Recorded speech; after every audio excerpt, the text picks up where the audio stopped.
ఆ రోజు అధికార మదంతో దాడి చేసిన వాళ్ళు ఎవరైతే ఉన్నారో ఈరోజు కొంతమందిని అరెస్ట్ చేశారు. మరి ఈరోజు కొంతమంది ఆ రోజు ఉన్న ఫోటోలు వీడియోల ఆధారంగా కొంతమందిని అరెస్ట్ చేశారు. మరి వాళ్ళ వెనకాల ఉన్న పెద్దవాళ్ళు ఎవరో ఒక్కొక్కరు బయటకు వస్తారు. మీరు ఇంకొక పేరు చెప్పారు, గుంటూరు జిల్లాకు సంబంధించిన 2 పేర్లు అప్పిరెడ్డి గారి పేరు చెప్పారు. మరి వీళ్ళందరూ ఒక్కొక్కరు వస్తారండి. కాబట్టి ఎక్కడ కేసు వైజ్ ఎక్కడ ఏ దాడి చేశారు, ఎక్కడ ఏ అరాచకం చేశారు, కాకపోతే మా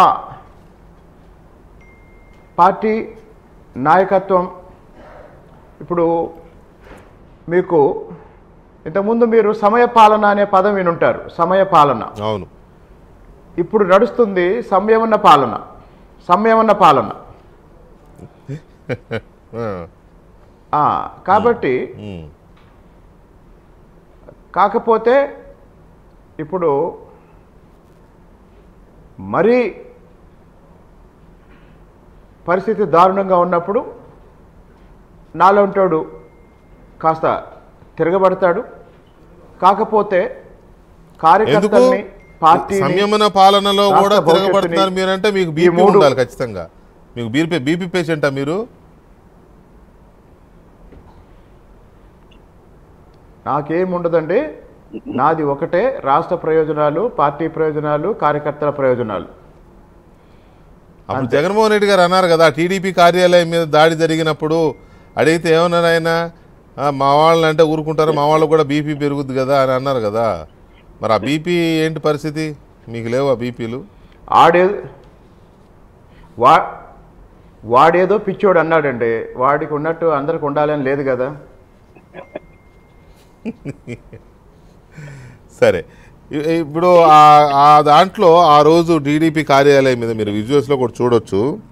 టీడీపీ కార్యాలయం మీద దాదాపు ఒక 300-400 మంది వచ్చి దాడి చేశారు ఆ రోజు. మీకు గుర్తునే ఉంటుంది. 300-400 మంది వచ్చి దాడి చేస్తే అప్పుడు ఫిర్యాదు తీసుకోవాలా, కంప్లైంట్ ఇస్తే తీసుకోవాలా, పార్టీ కార్యదర్శి ఎవరు ఇచ్చినా కూడా తీసుకోవాలా. ఇప్పుడు మీ వాళ్ళు వచ్చిన మీ ప్రభుత్వం అధికారంలోకి వచ్చిన తర్వాత దాదాపు చెప్పండి. ఆ రోజు మా పార్టీ కేంద్ర కార్యాలయం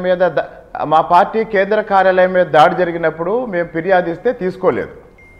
కానీ నిన్న నా మీద వైసీపీ వాళ్ళు ఫిర్యాదిస్తే ప్రభుత్వం మాదైనా సరే చట్టబద్ధంగా పనిచేస్తున్న క్రమంలో భాగంగా నా మీద కూడా కేసు పెట్టారు. కాబట్టి వాళ్ళ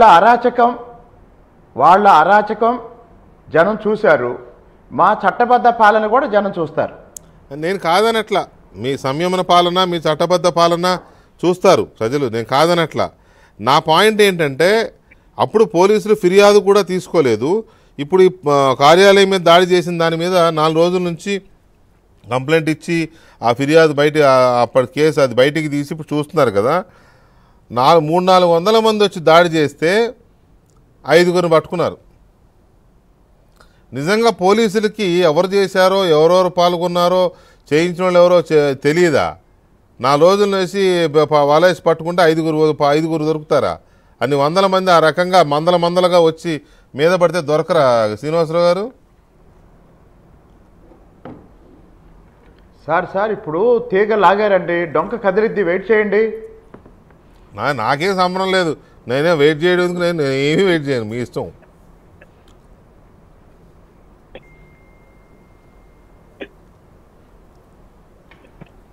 ఏంటో సంయమన పాలన ఏదో రైట్. బాలకోటే గారు ఓకే, మంచిదేలే, అంటే ఇష్టారాజ్యంగా వాళ్ళు చేశారని వీళ్ళు కూడా